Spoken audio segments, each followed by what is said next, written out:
Okay. Oh yeah. Okay. Hello all, welcome. This is FMA discussion, and tonight this is episode 92. We're featuring both Guru Jay and Guru Greg, and tonight we'll be discussing their system, the science style of Corto Cadena and Larga Mano under the great legendary Sonny Umpad. So hey guys, how are you? Good. Thanks for having us. No, I want to thank you. Yeah, I want to thank you both for coming on. This is one of the systems I've been trying to get somebody to cover, not just for the audience, but I got to admit, more for me. You're not the only one. Get in line. Yeah, I really wanted to find out more. I've always was intrigued by the videos I've seen of him and the movement, and to date, I don't know if I've seen anything quite like it, which we're going to get into tonight, obviously.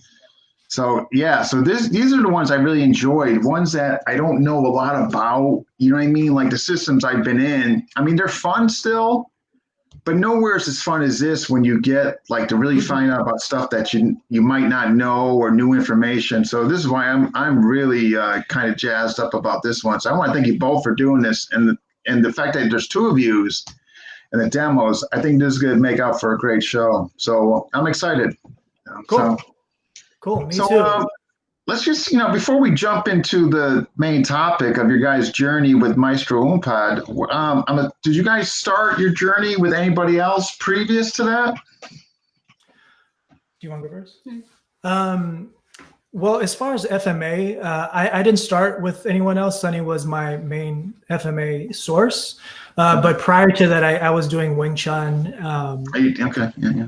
And I did that for, I think, 2 or 3 years. And then I went to a tournament with a bunch of friends and fought some Charlie Foot guys, and they were somehow Muay Thai suddenly. And I thought, this isn't fun anymore. I was there upholding the structure and everything, ready to center line blast. I thought we were doing Wing Chun. Exactly. Suddenly I was like, oh, wait, watch out. Where do those low-line kicks come from? yeah, those sucked. So yeah, I did that for a little bit, and then got up to doing Chisao, and me and my friends were like, felt a little neglected, and we thought maybe we should just go do something else now. Hey, you know what? Maybe I should go check out my native art. You know what I mean? Well, before even doing that, I still did Chinese martial arts. I went to Wushu and trained with Patty Lee. Patty Lee over here in Berkeley. She's not to name drop, but she's like Jet Li's Beijing Wushu team partner back in the day. And so she would always get us like signed posters and stuff. Wow. So yeah. Extra benefits. Wow. Yeah, but that was obviously not for fighting. I mean, you'd have to extract the fighting aspects of it out of the forms, but it was just fun. I mean, we were 13, 14, we were. Yeah. I mean, right. You're finding yourself and what you liked and what have you. Yeah. And then finally we found the Maestro, but yeah. So Guru Jay, did you do anything prior to that? I was definitely studying the art of rock throwing was my. I didn't even know there was a native. I got a minor in that in college. There you go. You got to be in that stage in your life where you're rebelling against the system. So you got to learn how to throw something. Then I got caught. Yes. Rule number 1: don't get caught. But aside from that, I was I was learning about capoeira and like Greg was like, whatever Greg was doing was what y'all doing, it's like pretty much. But in terms of arts that I actually kind of super got involved in, it wasn't until the FMA until I got to really engage, but yeah, I did some other art, but I wasn't, I took some classes and was trying to grow, but it didn't really click until I found my art. Then I got more interested again in other arts. Same thing happened with me, like I was doing Taekwondo, I was doing MMA, and then I saw Ron Kozakowski's Knife from Kung Tao, and I was just like, man, this is it. I don't know what clicked. I don't know what sent off a light bulb. Like it was done. After that, you know, that was it. So now, so with you, Guru Jay, did you have any other FMA exposure prior to Maestro Sonny? Yeah, no, not at all. I mean, like, I think for the most part, you know, my FMA was after I got to meet Sonny, you know, through Mario. You know, Mario was one of the guys to introduce us in Berkeley. And then prior to that, honestly, I wasn't really aware of the Philippine native combat arts, you know, because my grandfather was into boxing, you know, and so was my dad. And, you know, we were trying to get to America as immigrants. So, and then I found Sonny and was like, oh, I didn't even know, you know? Yeah. And then it just kind of opened up a whole different world, you know? And then I kind of like, I was like finding my roots again, even though I was born there, you know? Yeah, you're right. You know, it's funny. You had to go to America to, you know, to start doing it, right? Right. I was trying to like raise the roof and watch BET and MTV. And then all of a sudden, there's like this thing. Oh, that hey, like, gosh, there's Filipino martial arts here. Yeah, even though I just came from there, but wow, right. That's well, this could be fun. You guys seem like a fun pair to hang out with. So this he's all fun over here. Yeah, I can tell with the rock. No, I enjoy the rock throwing. I mean that. I can tell he's a fun guy. Yeah. So. What kind of teller? Now me and Greg is like. You know, Greg is like my brother's bestie, you know, my brother's best friend, and has become my best friend, family. So when our training, you know, when people see us flow, you know, part of our flow is this trust, you know, and it's hard to do that when people you're training with are sometimes, you know, trying to win, you know, where sometimes, you know, you just kind of just play, and then from playing, then you can learn a little bit more. And hey, okay, I want to win now. Yeah, the trust, but also the responsibility for each other, being a good training partner, helping. Absolutely. For, you know, yeah, that's important. Just adding the right amount of, you know, pressure, and always, and sometimes when it's bullshit, you know, your partner, like Greg, would always be like, I don't know, man. I don't know if that works. You know, and you're like, come on, man. We got to keep each other honest. You know, like, come on. I was floating on the cloud. I don't know. I'm just saying that might not be the thing you might want to do. You know what I mean? It was really cool in the movies. Somebody's got to do it. You know, hopefully you do it for each other. You know. Yeah. But I just want to give a quick, we got some people here commenting. If you are watching, please tell us where you're watching from and hit the like button. So we got Tuhan Jack here. Oh, what's up, Tuhan Jack? Dan, what's up, Dan? Ramos, Chad Belly, Chad, Frank, Alvin. Alvin. Oh, yeah. Jake, brother Bird. What's up, Clea Bird? All right. So hey, we got good to have our people audience already. All right. Cool. So all right, so that being said, let's jump into how you know, I know you both just mentioned your first FMA exposure was Maestro Sonny. I mean, how did that occur? Like, well, you know, where'd you meet him? What was it, you know, how did that happen? Well, I guess the story starts on Telegraph Avenue in Berkeley at this bagel place called Posh Bagels, where he was the manager and I was the employee running the front desk. Oh man, that was a bad idea. Management team. I don't know. I was 16, 17. Yeah. And just somewhere above him, feeling like I could run He was managing, man. He was managing. Yeah. Although the store closed later on thereafter, not for any reasons for us. Oh, no, it of course closed not. Because Noah's For no reasons, the store was shut down. Well, Noah's Bagel was right on the corner, so you can't compete with Noah's. Can't compete with Noah's. But plus, he was giving away bagels to cute girls. I was. So, oh, wait.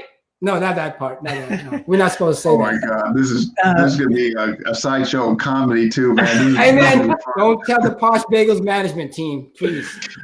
What year was this? So just, I mean, just about 16, 17. So it was probably like 96, 97. And wow. This is like some 20. Oh, okay. Yeah. And so I was like a junior, senior in high school. And I was out front taking my smoke break at the time, smoking beaties and cigarettes. And it was during my kind of Filipino cultural renaissance of learning like who am I kind of thing. Yeah, and so I got real hip to like Filipino culture, Phil-Am culture, and had this big Philippine flag shirt on while I was hanging out front. And I see this guy with his rucksack walking up. You can obviously see he's like lives on the streets. And he came up, he saw my shirt, and he said, "Oh, you're Filipino." I was like, "Yeah, I'm Filipino." He was like, "Oh, you know Eskrima?"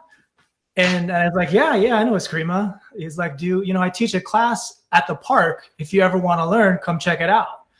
And I thought, why not go try it out? And that's when I told Jay, I was like, "Yo, I just met this dude out front. He teaches classes. You want to go check it out?" I'm at the back smoking. Just packing up the bagels. And so, yeah, that turned out to be Mario. And he was actually our first teacher who before, he was the buffer to Sunny to get to Sunny's. So when we would meet up with Mario, we would go like once a week to just give him bagels and cigarettes, and he would just train us for free or in trade. In trade for the food that or whatever we had access to, and yeah, that was actually that was during the same time that Kuya Elric was teaching right there at Elric was teaching at Cal Berkeley. I know you just had him at the last show or 2 shows ago. No kidding. Okay. Yeah, they were teaching over at Cal, the Bears Lair right there on the patio. So he was doing his thing, and we was always interested in, and then but Mario was our way in the FMA, and then that was it, and then eventually he introduced us to Sunny. Neat. So now was Mario teaching like base for Sunny's system for the most part? He is. He's actually relocated to the Philippines now, to the motherland, and you can see him on our Visayan Facebook group. Okay. He's posting up some videos, and he's active there, chatting and engaging with folks. But we were training with him for a good few months, and then he was kind of in and out of things, and eventually he brought us to Sunny, and he said that we were interested in learning the footwork in particular. He was like, "Oh, these guys, they want to learn the Moro style of footwork. They want to do." I was like, "Whatever. I'm just trying to learn whatever." I was just down to go over there. Yeah, you guys are just open, right? So but the way we were presented to Sunny was like they want to learn footwork, and Greg mentioned the Moro style, which is like one of the flavors have influenced Sunny's system, traveling to Mindanao when he was a younger kid. Okay. Wow, this is gonna be fascinating because I didn't realize that. So so Mario introduces you to Maestro Sunny. So Maestro Sunny, was he in San Francisco or no? Or where was he? He was, I guess it's okay to say now, but he was in Alameda. He liked to keep real low key, and so it was like a super just need to know basis kind of thing. But across the street, across the Webster, the military base, military base in Alameda is closed now. So, but there's a bunch of housing. That's where he was in Alameda. So all right. So you had, I'm guessing, it was what seemed like a few months under Mario. You're then brought to meet Maestro Sunny. The first meeting, I mean, that must have been interesting. I mean, what can you tell the folks? I mean, as far as the first meeting and all that. Yeah, I mean, so the way we went about that whole day was like I didn't know what to expect, but I was kind of lightweight, skeptical. Because he's like, "Oh, this is the Grandmaster," and I thought, which Mario was showing us was cool. And so I was like, someone else above this guy? Yeah. I thought this guy was already cool. This is it. Okay. I've been giving you free bagels this whole time. And so we roll up to just an apartment complex, and Mario's in front of us. We're in the back, just like this, not with our arms folded. And he knocks on the door. Oh man! The door had its chain on still, and it creaked open. And then a waft of cigarette smoke came out. and it's dark. You could barely see inside. You could just see his eyes, and he just nods at us. He just goes like this, and he closes the door. And then I think I would have turned around and probably ran. Well, yeah, it was very dramatic, his cinematic. I'm gonna. I don't know. I'm going back to the car. Yeah, I'm 17, right? Martial arts studio. I'm expecting like a dojo or something. Yeah, it's like I would have been like, hey, you know what? Wrong house. I'm sorry. I'm lost, man. Yeah. Well, he eventually opened the door. Tall, skinny guy, very soft-spoken, and Mario was like, "Hey, these are my students," and Mario told us to manopo him, which is a thing of a sign of respect that was, I believe, was adopted from Spain, but it's when you put the elder's hand on your forehead to show respect. Okay, see that. Okay. And he did not like that. He was like, "Just shake my hand. You make me feel old," I was like, "Oh, okay, yeah." Yeah, and you guys probably felt better about that anyway, just shaking his hand. Yeah, I was like, I didn't want to. Yeah, wow. He was not big on formality. Yeah, he let us in, and then he sat us down, and as soon as you walk in, you see all the swords on the wall. At the time, he had a tape playing of a previous class. Oh yeah, that was the one that got me.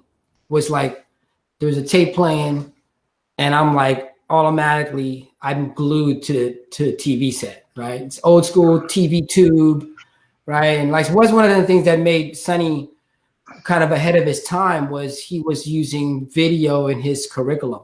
Right, he was like, that's Like every time we come to class, he would expect us to bring two VHS tapes, and it's one is to record the lead, and then the other one is to dub and record after practice while you're doing reflections. And that's incredible for that time. Yeah, he had a whole wall just VHS tapes. Yeah, and Greg is actually. I got a bunch of boxes. Greg's actually our unofficial official librarian, been digitized. All the stuff of the gold. Most of that is based on the stuff that he loads up online. So yeah. So wow. Yeah. So yeah, when I glued, and then he saw me glued to the TV, and he walks over to the TV and he shuts it off. You're like, wait. And I'm like, what happened? But yeah, then he just kind of like. That's when he kind of like talks to us a little bit. Yeah, I don't remember after that. Yeah, I remember him. He turned it off. He was like, "You guys aren't really ready to see that yet." Yeah. And so he sat us down, and then he said, "So do you guys want to learn Visayan style?" And then Mario was saying, "Well, they want to learn the moral footwork." And this is kind of a point of confusion for some folks who might be ambassadors of the moral style. And we definitely want to respect that because the Bansang Moro and the Moro folks need their own independence and all that stuff. So, because that's how we were taught, but we also know that there's a lot of that's also a really loaded thing in the community. So we want to honor and respect. And when Sonny mentions it, Sonny speaks of it to honor the Moro people, not to disrespect or anything like that. So yeah, and it was just in a short kind of nutshell, it was just kind of his interpretation of what he saw and trained with regarding the footwork and the low stances. And Mario knew us being like super young and pliable at the time, can do the low stances, and that's why he kind of introed us in such a way, because Sonny at the time was looking for people to do that. And we just happened to be around, be the young dude. Actually, we were the youngest people there. So most of the students were like masters, grandmasters, in law enforcement and military. And it's like they're usually like you. I mean, if folks had to kind of filter you in order to meet Sonny. Like you had to know somebody, and then you had to be cool because he's like his dojo is not a commercial space; it's his home. Yeah. Right. So he's not going to bring anybody in there. Right. Come into the house. Right, exactly. Which has happened a few times. But and so he sat us down, we talked, and then Yeah, we were young though. We were like, I don't even know what it was. Yeah, we were super. I'm just happy to be here. Yeah, I was like, wow. Look, swords on the wall. You know, like. Yeah. I forget if him and Mario worked out or not. I think they did. And we talked for a very long time, and then we ended up just he gave us something to do in the back, and then I think Mario and Sonny went to go do something in the front and work out and probably talk about us. After you saw him move, it was undeniable that this man had mastered. He was a grandmaster. Yeah. Everybody else fell to the wayside. I'm like, I thought that was already tight, and then I saw this man, and I was like, there's yeah. Again, I mean, just from the videos I've seen, again, you know, like I mentioned to you guys before, I just never seen just forward like that. So I guess, obviously I want to continue on, like, your guys, time with him and all that. But like, far as for the people that are listening to get maybe a little more information in depth about Maestro Sonny, like who did he learn from? I mean, obviously he went down to Mindanao as far as the Moro stuff, but is it a culmination of the Visayan and Mindanao? I mean, what can you tell us? Well, from what I understand is that growing up as a boy, he learned on the streets essentially, and that's he was self-taught, with the exception of one other teacher out here who taught him Balintawak, which was is it Tabosa? Where's Maya and Renato? No, historical. There's definitely with Tabosa. I think there was definitely that lineage as well. I think he learned from some local folks. Yeah. So the idea was that the way he explained it to me anyway, he said it was just like baseball. Everybody did it, and then you just came up with your own kind of style. What I liken it to is, for us Americans here, is breakdancing, because there's like essential moves. Yeah, I see but it's yeah, exactly right. It's like it was all about being fresh. It was all about being original. It was all about coming up with your own style. But you're given these elements to work with, like step, up rock, and or jazz. You just learn the scales, and eventually you just start riffing, right? And so the way he explained it to us was just you had to get good at it, because that's what everyone was doing. And so he learned it on the streets, and he learned from different families actually in Cebu. And I think either his cousin or his friend was actually Muslim, and that's how I think that was that connection there. That was maybe the connecting piece. Okay. Yeah, but otherwise he was primarily self-taught. Interesting that I can when you made the association to baseball, like everybody does it, and everybody's trying to make their own way or their own creativity. I can definitely see that. Like, they're over there, and that's really neat. Wow. Yeah, so, also, in the same breath though, he did recognize the big family names in the region, and you have to. It only makes sense that everyone in the region was learning a particular style under, say, for instance, Doce Pares and the like. The Cañete family. It's only a matter of time before it trickles down. Because if you're seeing things that work, things that don't work. Right, exactly. So he doesn't deny that it's probably from that or from, Or there's some residue that came, sure. No, right. But a lot of it was trial and error, he said. Eventually he figured it out. And then when he came out here, he did recognize all the grandmasters as well. Cabales families and Guro families. When did he migrate to the States? I forget. Was it in the late 60s or early 70s? That part I'm not aware of. No, I was just curious. No. I'm just more like curious. Yeah. Yeah. So we caught Sonny like we were considered the last generation or the third generation students, and that is like he was, from what I understand from other students that had him since the beginning or the first generation and whatnot, that's when he have kind of had evolved in his game in terms of how his training or his methodology and what he was kind of focusing on.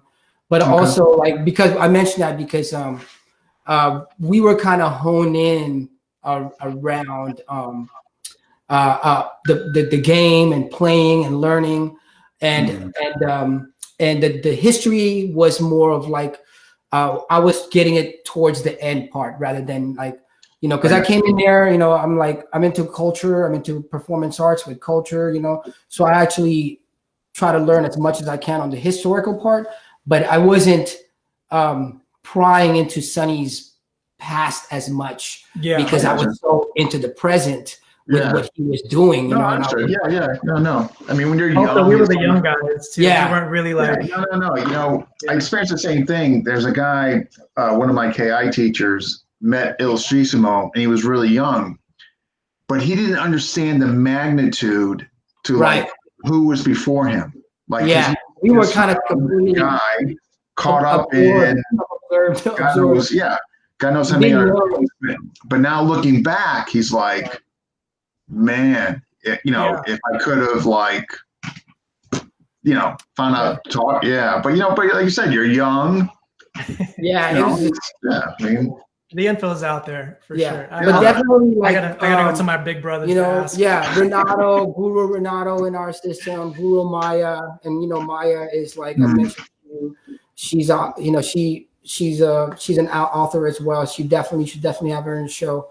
But those folks are who we rely on when we're asking a little bit more about his personal historicals. I got you. His personal past. Yeah, I mean, it's good that you guys have those references. I mean, still, that's I did try to get her on. I just never heard back. If you guys talk to her, tell her it's an open door. Whenever she wants to. Cool.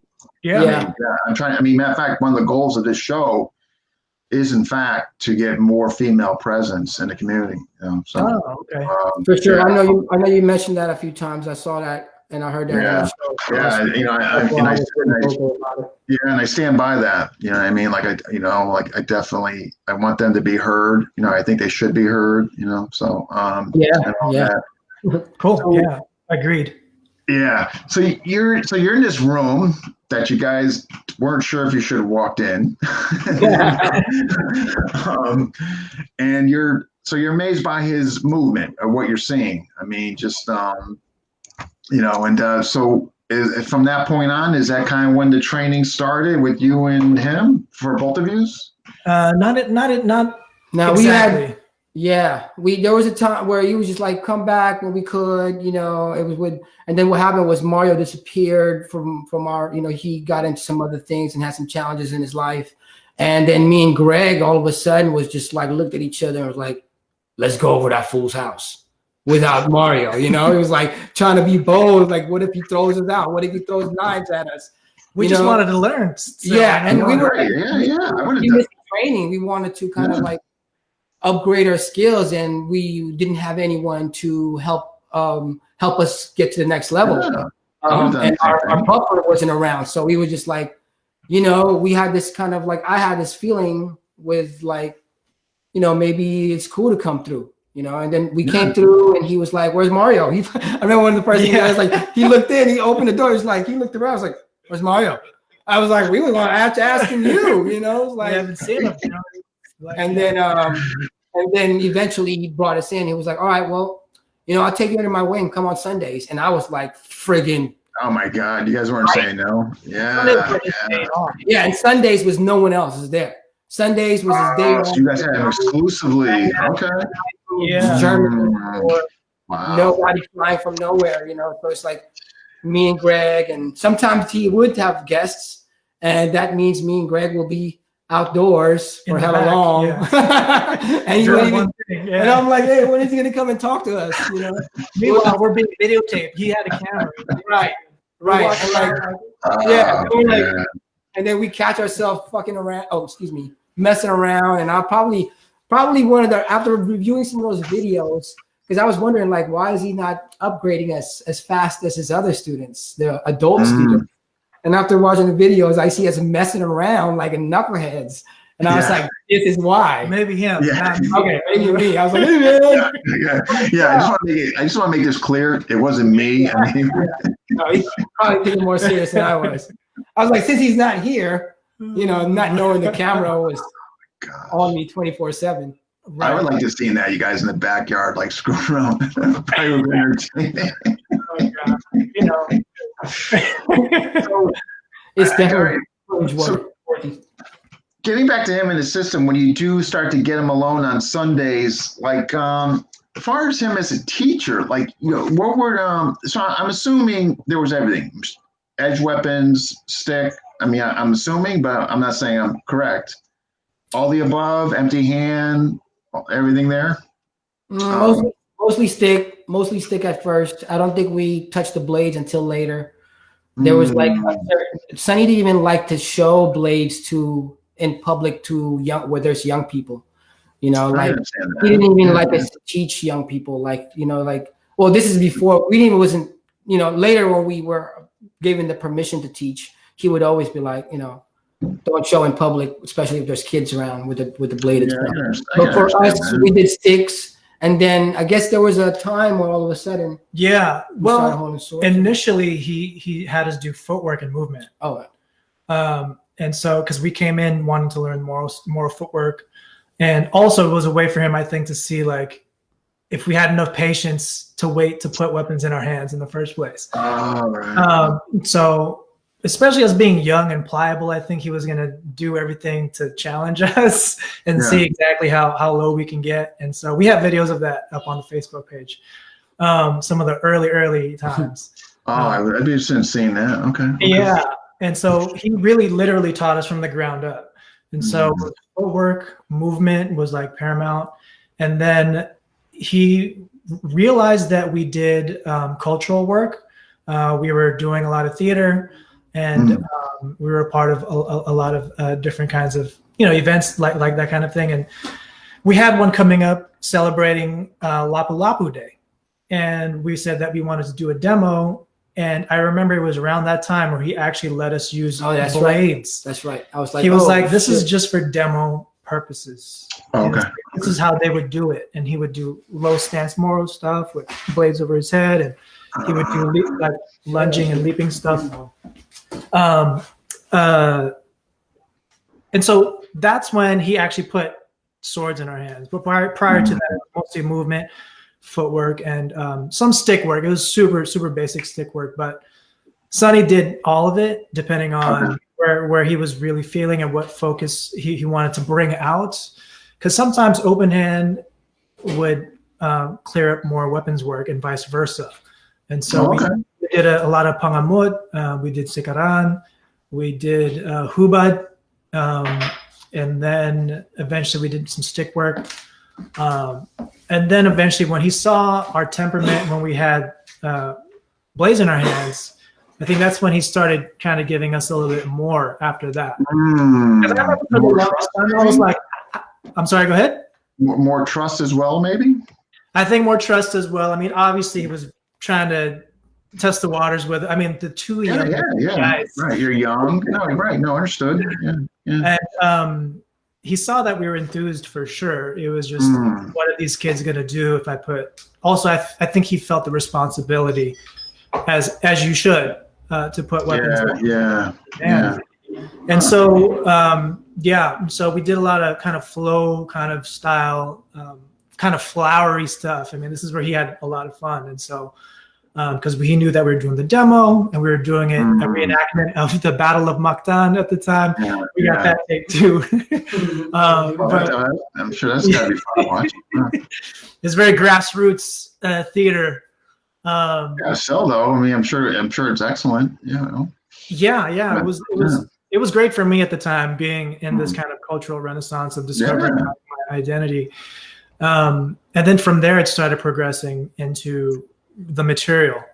And so, but as far as like the type of material, he did open hand, sikaran, hubad, long sword. We didn't really do the short knife till later, especially. But we did duplicata, largo. We did. It kind of ran the gamut. And the reason is because the way I explain his material is not in a linear fashion of a progression. There is a progression, but it's more of a circular kind of like learning. So if the middle is the fight game and you have all these tools that surround it, he'll pull from other things to help you sharpen up or refine a certain aspect of your fight game. So say for instance, you need to be long, he'll pull from Largo. If you need to learn power generation with your body in a kind of kinetic linking chain kind of thing, that's where you go into Largo. And then we go back to the sword, the Pinuzzi, because that was the primary family, sword. Okay. And a lot of those attributes would feed into our sword game. And so he would do certain things like that where, okay, we're going to veer off and do pangamot, just do elbow flow. And yes, we were learning how to use elbows and throw elbows, but at the same time, it sharpened up our body mechanics on how to actually align better and keep a better kind of thing like that. And so that's what I mean by circular learning. Yeah, I know. I like that. I like the way you're describing that. That's interesting. Yeah, I didn't really understand it till later because coming back from a traditional school background, it's like, okay, you learn from A to Z. Yeah, right. It wasn't like that. I remember being at Sunny's, I was like, what are we doing? We're doing these things. We're doing footwork. We're doing walking the plank, and we're just kind of, I'm doing this, point with your shoulder. I'm like, yeah, okay, but when am I going to punch somebody? Teach you. I know you're young. Hey, before I got some questions, and before the more comments come, and I lose sight of them. All right, one question from Guru Alvin is. I got a bunch here, actually. Did you always use training blades? And you guys might already answer this, but did you always use training blades as beginning students, or did you start out with sticks? It sounds like you guys started out with sticks. Yeah, again, we didn't start off with blades. We started off actually with just movement and footwork. That was the main thing. Okay. And then we went into impact. Okay. A question from Jeff from Paolo. Can you ask them if Sonny ever married and had kids? He did. He did get married. He does have kids. He has 2 kids, Jackie and Brian. And we always defer to them in regards to anything with Sonny's name on it. And they give us nothing but support and love, and we appreciate them and give them a shout out. Yeah. Good. For sure. Because sometimes you hear, it's not like some students have the best relationship with some of the family left over. I'm glad that you guys are not experiencing that. We're super careful anytime. Yeah, I mean, at the very least, we want to make sure that, we're being considerate, of. Oh, yeah, no, and I'm sure you guys are. I mean, I've heard nothing but great things about you guys. From Tuan Jack, what differentiates the moral style? Shout out to Paulo, by the way, and other folks just asking questions. Yeah, thanks for shooting the questions. I can't speak on what the differences is because I'm not knowledgeable enough to speak on what moral style is in its totality. Yeah. And so all I can speak on is what Sonny did, in his style. So. But I guess what I could say is that in regards to defining and using the term moral, it's the way I associate it with is the low stances and a lot of spin and turn moves. And a lot of it was mainly because of power acceleration. And the way he described it was you're either on the boat or hiding in the grass. And it was advantageous to be in a low stance to generate power for an upstrike and then sink back down into the grass. Interesting. Okay. So that's just one aspect of the power acceleration and the low stance is why you might use them. Also, it was easier to get underneath people as opposed to, going straight at them under their attacks. And so that's kind of how. Yeah. And so, but we could showcase a little bit of that later in the demo, but absolutely lower stance and and alignment in the footwork as well, because when we do the drop on there's similarities to Salat, but like for Sonny's style, there's like we're also aligned. We're also kind of mindful of alignment. Like instead of landing our knee to the ground, we'll like land it on the Achilles heel of the other leg. Yeah.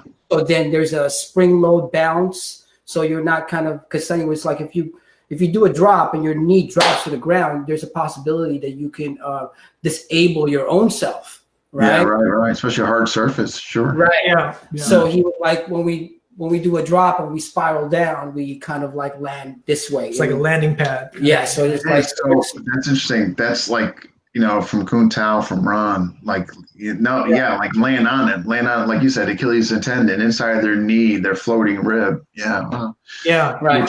Which is definitely Kun Tao Sila. I mean, moral, right? Yeah. And then and then it kind of like, you're able to restore, recycle the energy. So it's not like it's like on concrete, And you're always kind of recycling your movement, which is interesting. Important methodologies about Sonny's random flow. It's like we don't stand in front of you because, we shouldn't. And your opponent is probably not going to stand in front of you either.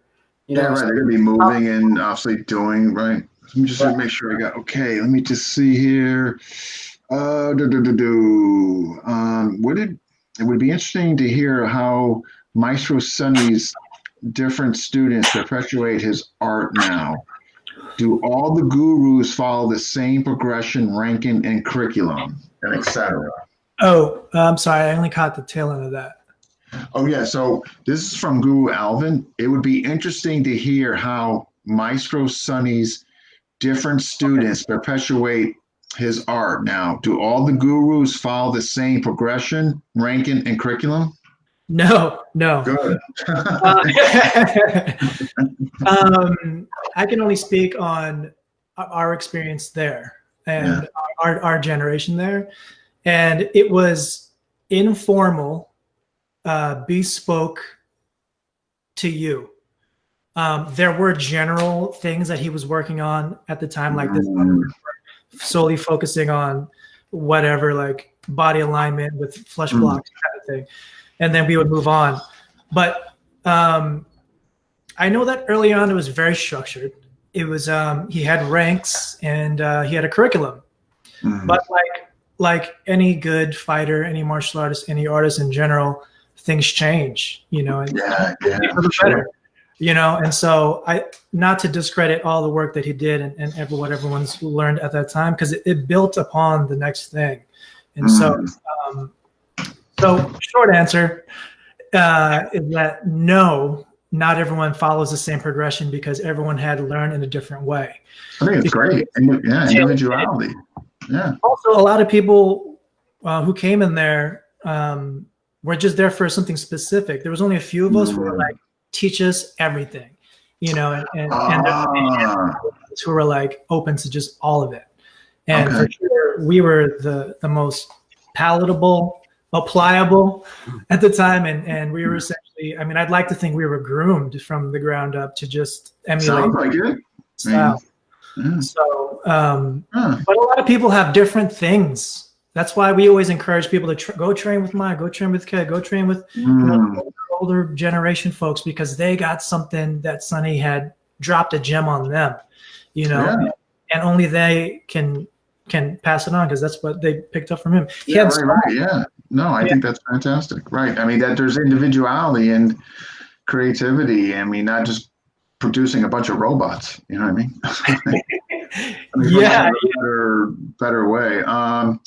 Guru, Maestro Chad, they're going to get to the pendulum and all that. So, and then I'll definitely get to that question. And Tuan Jack want to know, any East Coast reps? No. Thank you, Jack. Tuan.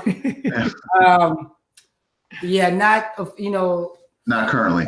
Interested in art with a few folks, and most of them are in the Bay Area.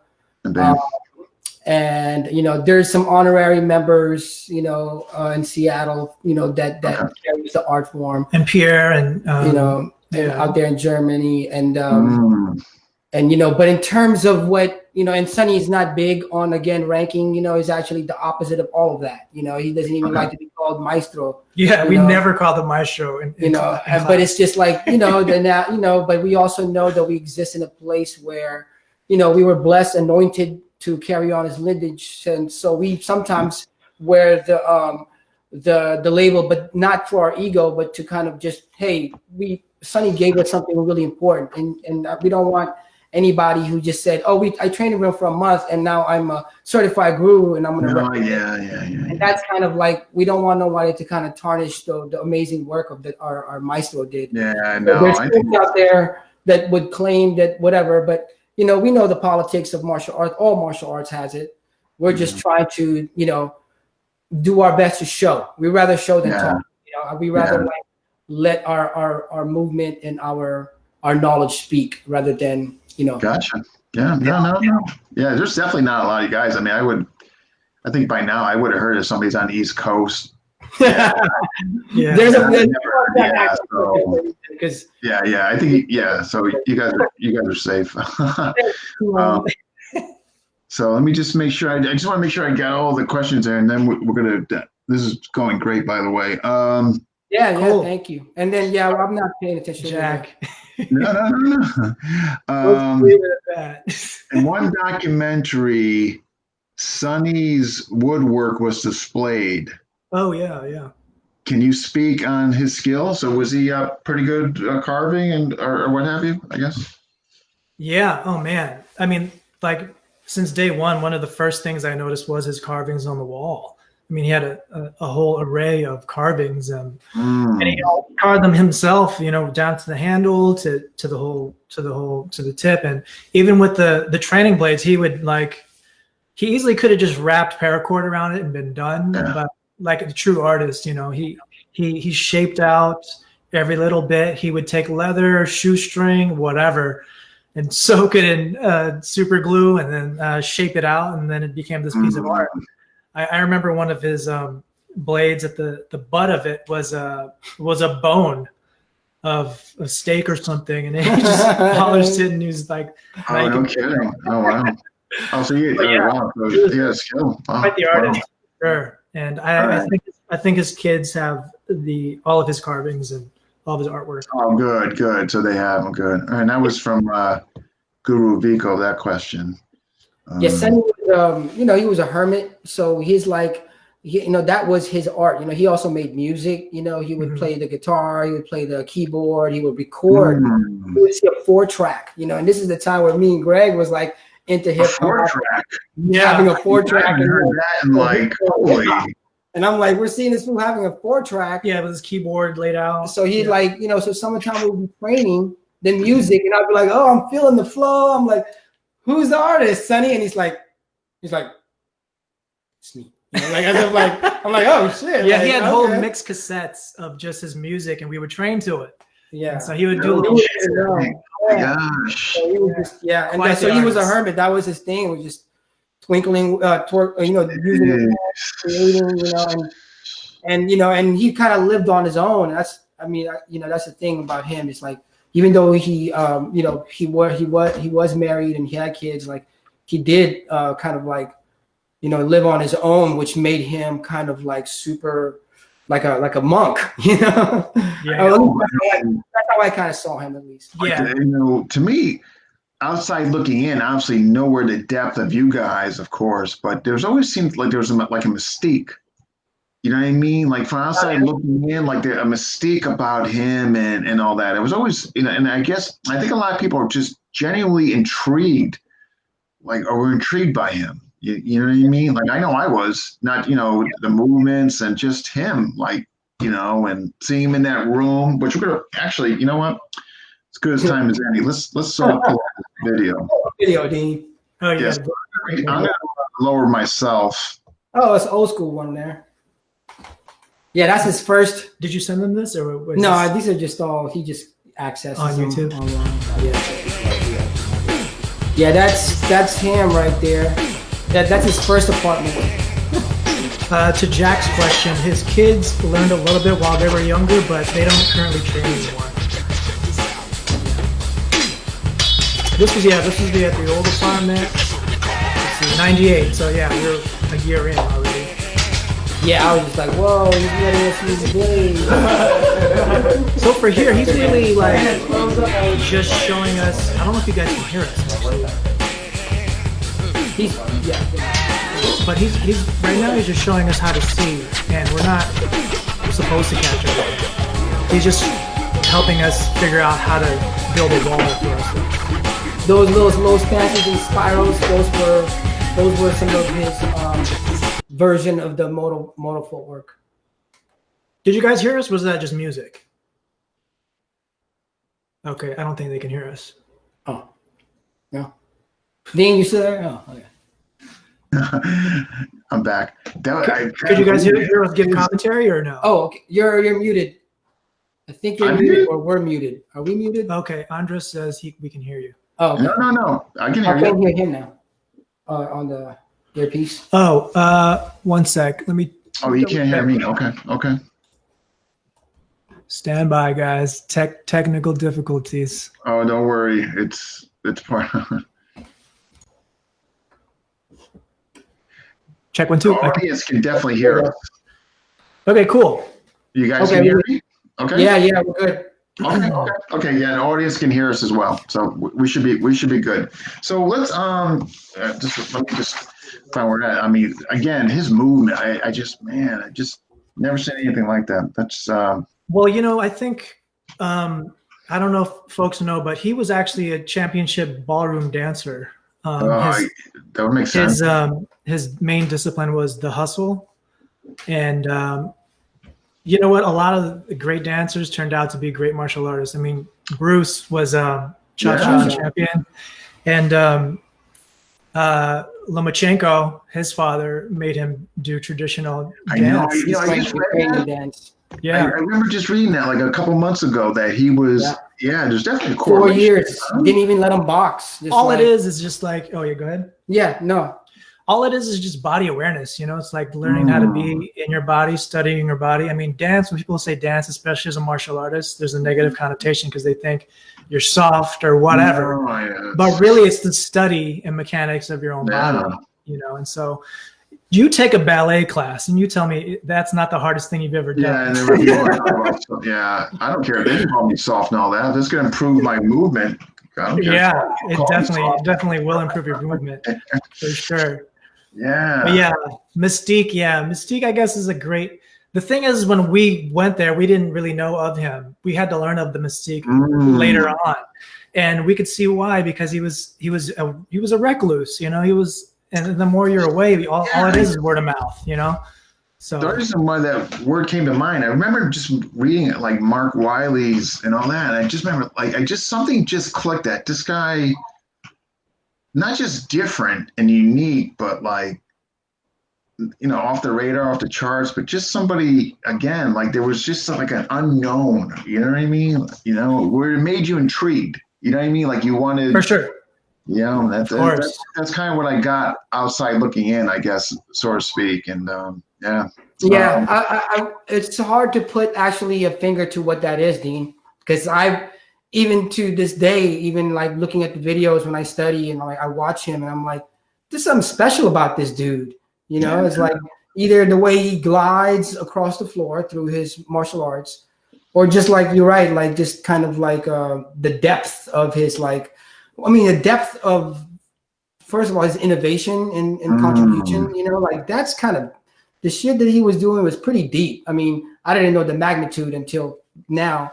Yeah. But, it was hard to point a finger at what it was, but it was definitely something special about it. Yeah. You guys are obviously very lucky that you guys got to experience him and spend time. I mean, what a blessing, for sure. I mean, absolutely. I wish I asked better questions. Right. I wish I didn't mess around so much. You always look back.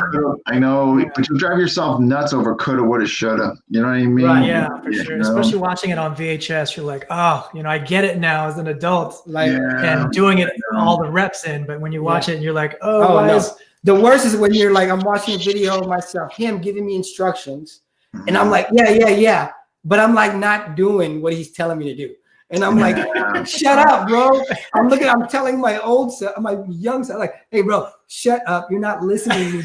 Yeah. I'm like, so what do you, just overall, and I guess, obviously you know, maybe not just you guys, but other students that maybe you've witnessed him teaching or been exposed to.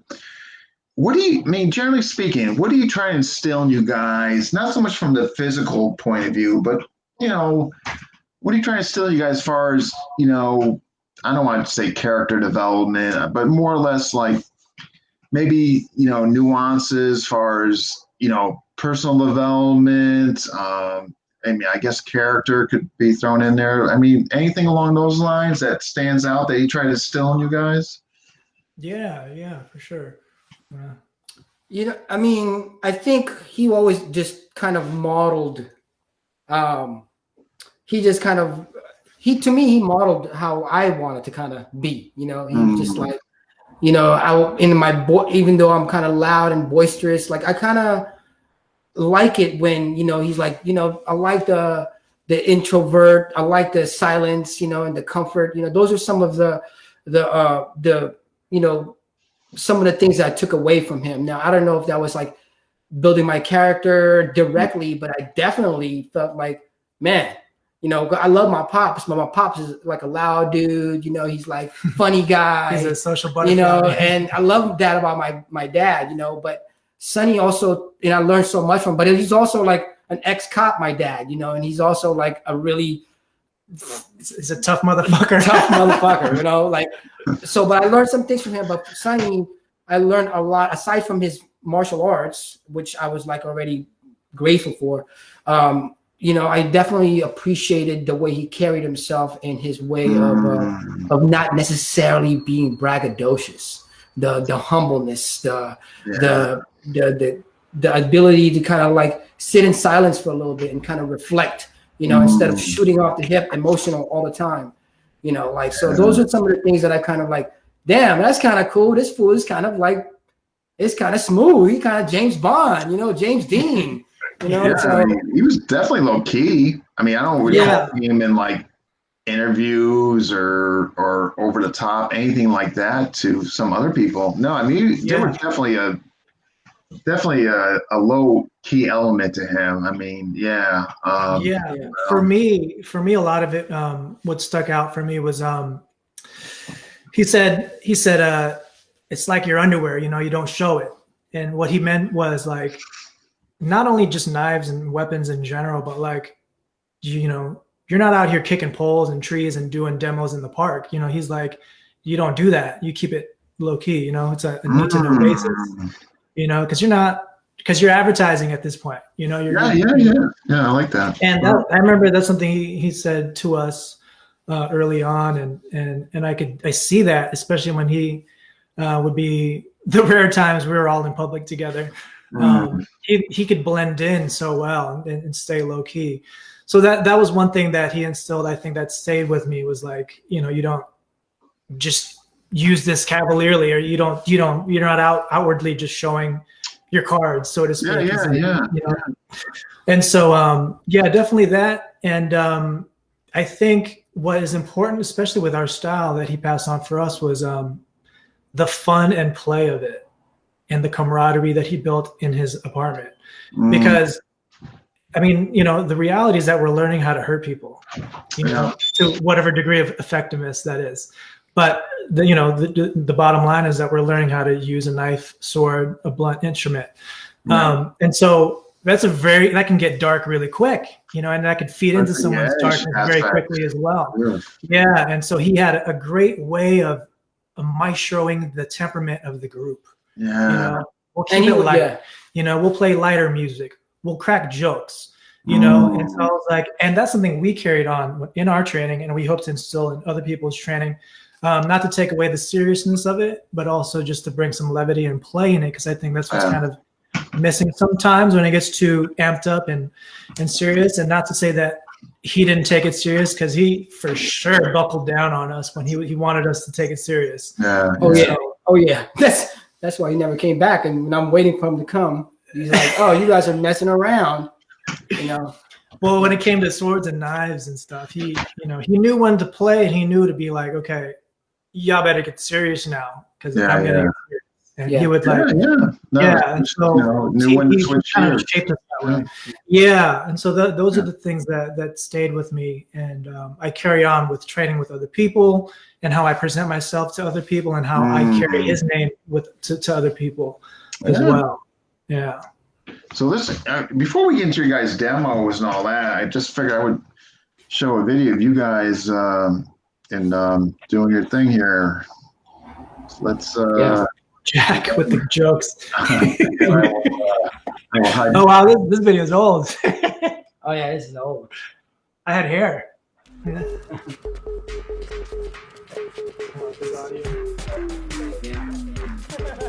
I think I also heard like back in the days when he was, you know, the earlier part of his training, that he was kind of very serious. And having like Greg and I, who in the time where we were like the youngest and we actually were, you know, the playful ones and also messing around, kind of helped bring the levity, right? And then like Greg said, he could then maestro that, you know, if we're acting too wild or if he needs to lighten up a little bit, right? Mm-hmm. Yeah, our big bro, Renato, said that after we came in, he basically got real happy. He was real happy, and he was happy to see him happy. Oh, yeah. Greg snuck a few in there. I got struck. I forgot to even watch. I forgot I thought I was flowing. You can't just flow, right? Because within the system and Sunny system, like we flow, and then once you actually flow, then you actually look for openings, right? Like you actually try to get in, right? So sometimes you get caught up in flowing, and then you forget that the other guy is trying to tag you. So you're like, oh, okay.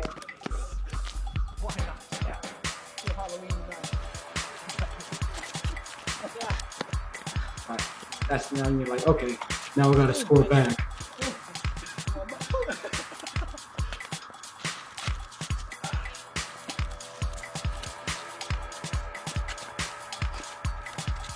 Yeah, that's an old video. Yeah. Rose Garden. Yeah, I definitely need to clean up already. I already saw some of my own things I want to clean up and refine. So cool. Wait a second. you guys were saying how, you know, he knew to be, you know, 1 second, bro. You're getting the youngest. Okay, there you go. You guys being the youngest, you probably made him feel somewhat young again. You know what I mean? He probably enjoyed having you guys around, you know, being younger. It probably brought out the youth in him, I'm guessing. I would like to, you know, I would like to believe that, you know, and you know, I think we got so much from him that if he did get some from us, then like, if that is our exchange, you know, because me and Greg, I don't remember. I think I might have saw you one time, but me and Greg I was not paying, you know, when I got to meet him, our way, just like how we did Mario, my payment to Sunny was like, I'll bring him some Chinese vegetarian food, or I'll go buy him some soda or some cigarettes, you know, and go run to the liquor store for him. And then once in a while, you know, I'll try to offer, but he wouldn't, you know, he wouldn't really take any. So my way of payment to Sunny is, you know, share his work. And because I also work with the community and with the youth, I also, you know, share it that way. That's my way of kind of paying Sunny back now, you know. Yeah. Wow. That's incredible. I mean, yeah, I'm almost sure that you guys gave him something back in your youth. You know, you made him feel probably alive and young again. I'm sure that, you know what I mean? Yeah, I mean, what Renato says anyway, he says that he's been trying to give folks certain things like the low stance movements and all these other experimental things, and we were just soaking it all in. You know, we were like, we'll do that, and he would. I think that's why he was excited, because he was like, hey, this thing in my head is transferring over now, and these kids can do it. Yeah, and I would remember I would do something accidentally, you know, and then all of a sudden the whole curriculum would change. Well, at least I feel that based on what I did. You know, he'll like, he'll observe something, and all of a sudden, if it's like benefits a certain student, whether because of their height or their movement, and then he'll have the whole class adjust to it. And then all of a sudden, our cohort was like, "Hey, well, I was just doing that move. All of a sudden, we're focusing on this." Then I'm like, I contributed. Like even though my contribution is probably accidental and probably by mistake. That's funny. It threw into it. I did something. So we got a couple questions we can get to after, but what do you guys got for demos? The pendulum has come up. Yeah, okay. we could do that. We could share, and what we do sometimes when we teach and we talk. So we can even start a demo and answer questions as we're doing a demo. And one question was from Maestro Chad. He wanted to know regarding the pendulum. So yeah, if you guys want to show something that stuff, be great. Sure. Yeah. What was the question on the pendulum? It was just actually I'm pulling it up. I'm gonna have it right here. Let me move the camera too. Oh, here we go. It's coming up. Okay. So his question was, other than a live opponent, the pendulum seems to be a great way to train range and timing. Could you explain some of the pendulum methodology? Yeah, he Guru Chad said everything right there, and just like the pendulum, the human body is moving forward and backward, right? And they're never just standing in front of you. So the way Sonny integrated the pendulum ball into our training is basically to mimic the in and out movement, right? And then the ball could be the hand, it could be the elbow, it could be the head, right? So the ball can be any distance of the target. So then you start measuring it based on your longest weapon, whether it's a fist, whether it's a stick, right? And then the way Sonny taught us is like breaking it down to points, which is like wrist range, first point, elbow range, second point, third range is the shoulder, which represents the head. So for us, that's how we're kind of measuring the pendulum ball versus, of the distance, and then you're getting the repetition of learning about motion, trajectory, right? And then accuracy, because now you're trying to hit a moving target. So now you're like range, because distance, how far are you from the ball? How far is your hand? How far is your elbow? How far is your shoulder, right? And then how far is when you're loaded with a weapon? And then, so you got the distance and the range, you got the timing, right? You got the timing, and then you also have the accuracy, right? So the key component that makes this mesh for us is the pendulum. Not the pendulum ball, but the actual pendulum footwork, which Greg and I made our foundation series video about that you can find on the internet. And that's the moving back and forth that Greg and I can show you. So we're doing it with the ball, the back and forth movement, where at the moment, the basic is the right leg pivoting off the left leg, right? And then measuring with your shoulders, our elbows, our fist. And then, me and Greg, so then me and G, if you do have a partner, make sure there's a box there. Maybe you can, disappear on the screen. Thank you, Dean. Now, can we still hear you, Dean? Yeah, I think we can hear them. Because last time I couldn't hear him. Can you hear him? Okay. Let me check the audio real quick.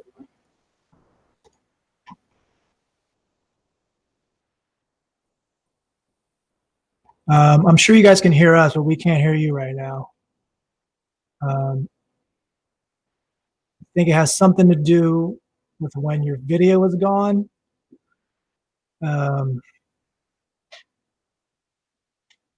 Stand by, sorry. Well, Greg is fixing that, just showing you how we flow. We kind of working on the accuracy and the back and forth, right? So I teach a virtual class, and all my students have one of these, right? And then also working on defense, right? Umbrella blocks, basic blocks. Okay, they can hear us, but we can't hear them. So we're gonna go for a little bit, and then we'll come back to you. Okay, so the pendulum, that's what how it translates to the pendulum ball, especially folks are doing solo training, right? And then now we're just using the pendulum to work in front of each other. And this is what the staple of our training, right? This is the basic foundation. Just like the ball, now my hand can represent the ball. So the idea is that it's continually giving an entry and an exit, right? So you got a full step, full strike, and you're seeing all the variables of what you can do in receiving a strike. And the reason why we stick with our rights is obviously most people are right-handed, and it's primarily around the weapon's end. Right, exactly. But once you become more advanced, then you can throw left and feed at whatever angle, you know. So, but for the beginning, you get your student used to just feeding with the right? And then it's not as linear anymore. Then you can go and start moving around, taking V steps, taking side steps, throwing your left hand, right? Trying to be, and then for us, our landmarks are the wrist, elbows, shoulders. Right? So now we go in different dimensions, different linear lines, creating new lines. Oh, watch out for the pendulum ball. Oh, two people. Oh. But that's the pendulum. It helps out with the timing. It helps out with the range. And you know, it's not a human being, but it's one of the closest things. You know, we have a lot of folks teaching virtually now, and this is very helpful for us. You know, so plus your students have an object to work with when they're at home. So it's been very valuable for us. But Maestro Sanyu, he's direct, I think, from what I understand, watching Mike Tyson, right? Watching a boxing, seeing a pendulum, and he kind of dropped it all the way to the ground, but then we can flow with it. Yeah, I know boxers use the pendulum for head movement. I'm not entirely sure where he originated the idea from, but I wouldn't doubt it. Yeah, I think that's one of the inspirations. So yeah, I can see your guys' comments, but I can't hear anything. I think it's. Yeah. I think we would have to have Dean back. Yeah. Anyway. When you come back in, I think that's when we can adjust the audio, and then we can hear you guys again. Yeah. So yeah, whatever you guys want to see as demo, it's totally fine. Yes. You could just guys, in the chat too. We could do it that way. Yeah, and we can just keep going. Yeah, when I lower myself, basically I'm able to hear you, but you guys can't hear me. That's okay. That's just, but I heard everything you guys were doing, and it looked great. My question is, what kind of ball? In other words, I use a tennis ball. That looks heavier though than a tennis ball? Yeah, let me show you. What I have is progression. You could use whatever, but basically it is a tennis ball. But I let me get it on focus here. It's wrapped in. It's a tennis ball duct tape filled with pennies in it. Oh, okay. And then I just wrap it with duct tape and paracord. I tell you, I mean, those are what I mean. The tennis ball, I got it from my Lameko coach, David Gould, for accuracy and all that, and it's incredible because man, that thing is flying back at you, man. You better be adjusting. You know what I mean? Yeah, for sure. So I'm thinking maybe like your guys' idea, put a little weight in there. So. Yeah, weight is good because what happens is you could put some pressure on it, right? And like the lighter the target is, the what you're really refining there is sensitivity, which is also valuable, right? Yeah. But the more you weight the ball and the more pressure you could put on it, then you could work on other skill set like putting pressure at the tip, right? And kind of like hitting and putting pressure at the tip. So it's you know, I have students that have different versions and different weights. You know, they'll have 3 tennis balls, and one will be like only a certain amount of pennies, and then the other one is a little heavier. So then they can refine in different ways. You know, what I did early on was I just got a giant fishing sinker. I mean, you could just go to the store and just pick that up. But yeah, I'm gonna have to cut mine open and put some pennies in it. yeah, that's the way to do it. Yeah. The other thing, Sonny had, I think it's a great I think it's a great thing, man. Like there's so much you could do at home with it, For sure. Yeah, It gives you that it gives you a target practice for accuracy, but it also gives you the movement. Yeah. I did. Oh, you know what? I do have another question. Yeah, once you get through with it, from Tuan Jack. Can you do it? Get in your chanelas. Do it. I'll get the focus so it takes out of your slippers. Yeah. Tuan Jack's there. Go ahead, Tuan Jack. What you saying now, my brother? Yeah, Tuan Jack is actually he's asking a question for Mr. Rubio. Okay. There are folks, or maybe it's not a question, it's more of a comment. I apologize. Good. There are folks in FMA who attempt to make their craft appear more serious, dangerous, and badass. When I saw these two guys for the first time, I saw them as friendly, lighthearted, playful ambassadors because I saw that their skills are undeniable. That's accurate. Thanks, Paul. I do have a question here from John Kuspis of Muck, brother. What footwork drills did you practice? Do you practice? There's a few, but there's a basic one, which is, is the pendulum, which is just in and out, but then that gets broken down quite a bit. I don't know. Yeah, I can go into that, but there's that. Go into it. There's circle blocking that we have. I'll lower myself. Once you guys going down, I'll lower myself. Okay, and then just throw stuff in the chat. Let me adjust the camera because it's a little high. I'll manage the chat once you go showcase. Sorry, dudes. Let me there we go. Excuse the mess. Oh. Okay. I guess one of the first Brian Rodriguez. First time I tried with tennis ball, got hit in the head. Yeah, man. That's so. If you get hit, then that's the part of the game, right? Then that means do your best not to get hit. Right? The hit could represent a punch. One of the first things that we learned was just kind of. He called it the moral walk, but basically it's just a center line walking kind of thing, like this. Yeah. So this is the pendulum. Yep. And just going in and out, but it simulates obviously lunging at someone, right? So you're just repeating that over and over and over and getting good at it. But the way he broke it down was you walk on a plank. We literally walked on a plank at his house. Right. He made us come up first, come in, and then body weight shift, come back out this way. I'm doing an abbreviated version because I'm in my pants and chanelas and stuff. But that's one of them, was this center line walking. The other one was learning how to V-step. So if we were, everyone knows V-step, right? The female footwork. I mean, you got these ones on this side, these ones on this side. And then what we have in our video is the sun salute, which basically goes through all those movements, right? But this is kind of still in one place, and I'm kind of referencing just this neutral point. That gets old after a while because who fights like that, right? And so we would start moving around and creating new center lines like this. Yeah. So after we would step out, V-step, pivot, come off. So that's kind of like a half circle walk. Yeah. So if that was to be application, right? So I would strike hand. Boom. Boom. Take it back. And then now we reset. I got a new center line. Boom. Right. Sonny was all about, get behind the guy and let him look for you.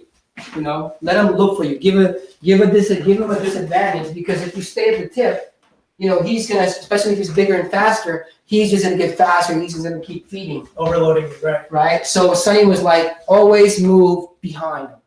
Right. So side step, behind, take the back. Right? Side step, V-step. Right? So that half circle walk, V-step. Yeah. So that's super abbreviated versions of that.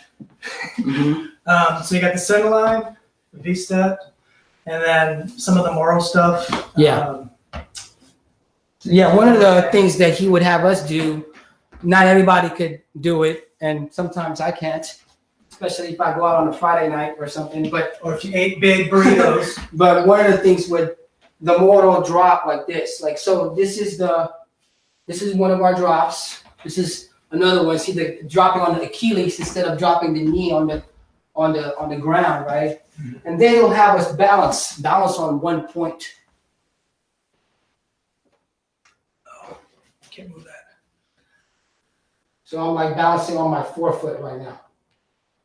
Because then he'll find his alignment, right? That's a nice balance alignment exercise. Right, so that's how he kind of would have us, glutes, work your glutes, guys. So that's one of the exercises we would do at that age, as younger, and we would like integrate that, One of the if we're doing a center line, just kind of like pendulum, this is kind of like a pedestrian version of it. I'm just taking step in, step out. But the way he broke it down was step, turn, glide, step. Right. And like he would have us break, he would have us clean up. Like I remember doing hours watching a video and then fast forwarding it. And like, okay, when do we move to the next thing? And we were doing that thing the whole video. Yeah. Right. And it's really like even this thing about he'll hook behind the leg before he releases a kick. Right. Yeah, that goes into more of the Moro stuff. So if I was just doing the pendulum, this is the pendulum. But then if we were doing it Moro style, kind of pendulum, I would do it lower. And a lot of the stepping is actually a stomp in. Yeah. Yeah, because that's when then. Or it's sweep. Right. A lot of it is derived just in that breakdown. Right. Let me see. Can they see it? Can they see it? Right. Maybe you look further back a little bit. Yeah, further back. I can't lower it okay. Because it's like tilted. I tilted it. Okay, so maybe right here. That's good. We're up against the wall, guys. Up against the wall. All right. So even trap. Boom. It's hard when both people are doing it. Yeah, especially when they're both good at it or something. Right. So a lot of it is like stomps, sweeps, hooks, kind of thing with the Moro stuff. I'll feed you now. So jams, hooks, and then a knee right there, right? Or whatever presents the opportunity, right? Sweep, boom, whatever, Same thing. It's just whatever is available. So if we're walking, I'm touching. He had us be precise with the touching, actually. Yeah, because Simon would be like, knees are expensive. Be careful with breaking knees in practice. So he would have us just touch with the tip of our forefoot at the kneecaps. Foot and accuracy, like he'll land on the foot. They do that in boxing all the time. They'll step on your foot and punch you. Boom. That's how Marquez did. Marquez did Pacquiao that way. Dirty. Right. Boom. So then after he kicks the knee, he's trapping the foot, right? So this is just kind of giving us, it's refining our way of like seeing range and footwork, because now we're learning how to measure someone not just by their weapon and their upper body. We're learning how to read their whole body, and we're learning how to measure where their foot lands, because that your foot is your longest weapon, When you step to somebody, usually your foot is the closest thing to them until you extend, right? Yeah, and ideally, the goal would be that the legs are doing its own thing while you're doing your thing up here. Right. So like we're linked. Now he could do all this footwork.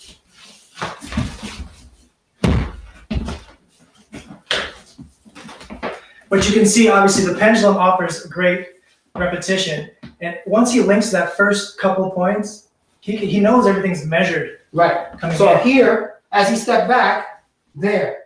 And then as he stepped back in, there. And then I got him there, right? And then I continue if I want. If he wants to be brutal, and continue, which he is. Right? But if I want to step out, I'm like, yo, don't do that. That's enough. Right. right? So there's many things that you can kind of insert based on the footwork, and where we're given the foundation called our 5 keys, which is like a side, forward, across. This one, I forget.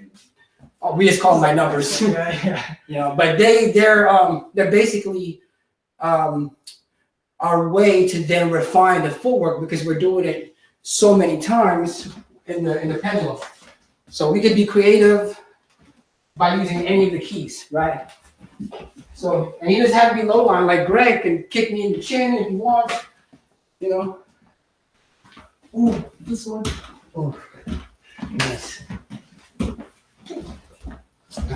Right.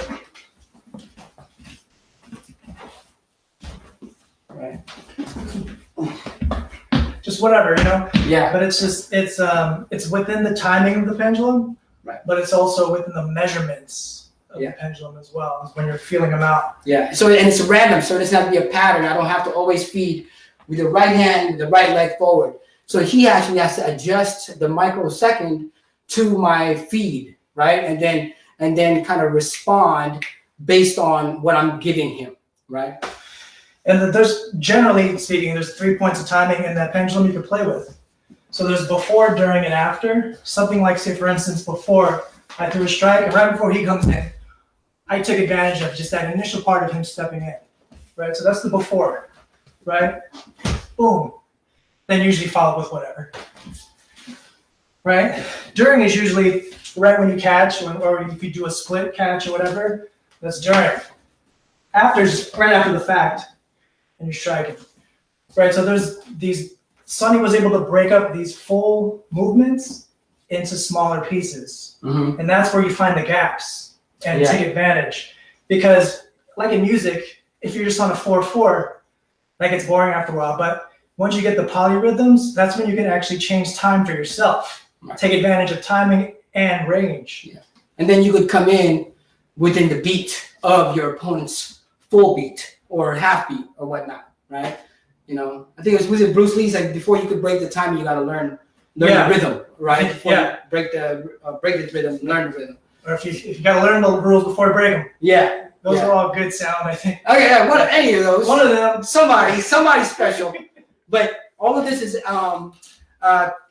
transferable to the ball or with each other, right? And I think one of the things that I was mentioning to Greg's, like, man, regardless of FMA system, if they integrate the pendulum, like, we all could flow. We all can, like, talk to each other in this way, whether if it's PTK or anybody, everybody. So let's go to the comments. Yeah. So it gets people to play. Okay, stand by. Let me get my audio. It was excellent. Here. Yeah. Excellent. Weapons. I don't know if y'all want to see. We're gonna have to, Okay, I hear you. Okay. We're gonna have to get you guys on for a part 2. Oh, that's cool. Yeah, we're going because we're coming up on an hour and a half. This has been already? Okay, cool. No. It's been wonderful. It's fantastic. I mean, I think a part 2 with you guys doing weapons and in conjunction with you guys explain, I think would be incredible. And all that. But just sounds like are you guys, I know with the pandemic and all that, are you guys actively teaching, or are on hold? What's going on? A few things is I'm teaching virtually, and my local students, we do some social responsible training, like Largo, straight up long range, Largo, working on our foundations. And then Guru Gregory and are creating an online university for folks to access the art form, and just our translation of Sonny's work and the way we see it. We can never encapsulate and capture all of Sonny by itself. It's like trying to capture Bruce Lee's teaching.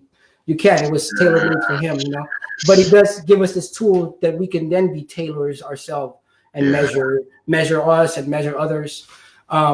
But yeah, we definitely we noticed, especially during the pandemic, we realized that the uptick in in social responsible training and FMA and martial arts, but in FMA in general, that we realized that, you know, we want to continue to grow Sunny's system. And so part of that is developing an online university and being present for our folks. Yeah. So hopefully after the pandemic, we could get back into doing seminars and stuff like that.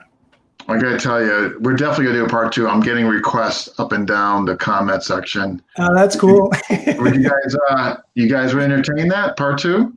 Oh yeah, for sure. This is our community, you know. This is our. All right, these no, people wonderful. on the comments are our brothers and sisters. So. Yeah, I can get you guys like weapons. We can go into more detail and all that. So that would be fantastic. And all that. But just so like I tell everybody, what I do is I download this, put it to the YouTube channel, and then of course I'll put it on your guys' wall and tag each and one of you and all that. Cool. And then I'm going to work on my scheduling. Because I want to get you guys on sooner than later. I know we got the holiday coming up. I could probably get you in. Like, I'm almost thinking like, how are Sunday nights for you guys? Hey, it's like Sunny's house. Yeah, exactly. Sunday. Oh yeah, okay. We can make it work. We can make it work. Yeah, let's keep us posted on the time frame. Yeah, okay, probably going towards the earlier part on a Sunday though. Yeah, no. Into a pumpkin. Yeah, Sunday we can do it afternoon. Yeah. Okay. We don't have to wait till night. We can do it afternoon. Okay. Yeah, that went by quick. Right. I could talk about Sunny and stuff all day. When they go by quick like this, it means it was incredible. I can tell you that much. Hey, cool. So, well, we appreciate it, Dean, for you to creating the space. Oh my gosh, no, I wish we had more time and all that, but you know what? Good reason for our part 2. So yeah. And I've been watching some of the stuff that you have been presenting. So it's real, you know, I really appreciate not just for Gregory and I to give space for our narrative and our voice, but also our other FMA practitioners across the globe. Yeah. Thank you for creating space. And you know, it brought us closer as a community. Unfortunately, this pandemic, but as a FMA community, in my lens, I feel like it's brought folks closer. Well, I appreciate that. You know, I mean, that's, you know, besides bringing us a voice, like I totally agree with you. I think between Tuan Jack's Carenza project and this, I definitely seen definitely a bridging of the gap per se. Yeah. And we got folks that are more this. Yeah. And then I mean, you know, the politics in general, but I think it is. Yeah, but you know, it's funny. The more this occurs, you're gonna start seeing that stuff not being significant. Right. Because and the more collectivity and the camaraderie and all that comes together, the less of this gets kind of lower and lower because it's not significant anymore. Because there's so many good things going on. You know what I mean? Yeah, for sure. And we need more folks like that, you know, like you, Jack, all of Brethren's producing a podcast to kind of put FMA up there, you know, and even folks that are holding us accountable. You know, we got brothers like Paulo and other folks that are out there like, yo, does that shit work? And Greg is like that to me. He's like, that shit work? That shit work for real? You know, like we need more folks that are like, you know, balancing the folklore, balancing some of the story, the narrative of our culture, balancing that, keeping that. We don't have to throw all that away, but also like keeping the refinement, you know. I mean, I think part of discussion, and Greg's been voicing this for a long time. If we're going to try to compete with MMA or BJJ, we got to refine shit. We got to make it look like we out there, and we got to be the ambassadors of it, you know, and we got to make sure it's clean, you know, and it's applicable, you know. You're not going to get an argument from me. I totally agree with everything you guys are saying. It's and cool. But you guys were you guys were wonderful. I appreciate it, and there will be a part 2, and I'm going to be in touch. Let's see if we can get something going for Sunday. Sounds good. Yeah, for sure. If folks do have questions or whatever, just go to the Facebook page, drop a message or something, or say hi. Yeah. And we can get back to you. Okay. Yeah. All right, guys. I appreciate it. Thanks, Dean. Thank you. Appreciate it. Thanks everybody for watching and throwing comments and questions. And jokes. And jokes. We need more of that. We need more of that. No more rock throwing though. Watch that rock throwing.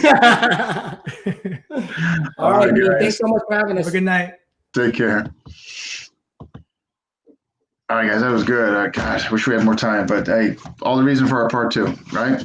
All right, so yeah, hopefully that'll be Sunday, and I'm gonna get this downloaded and all that good stuff, and I'll be on YouTube, and then I got to reveal the January's list, which I'm hoping I'll be able to do later tonight. I'll probably do like maybe I'll even do a live broadcast for that, make it a little more interesting. All right, guys, thanks for those who chimed in, sent questions, and all the comments and all that. Those guys were great. All right, take care.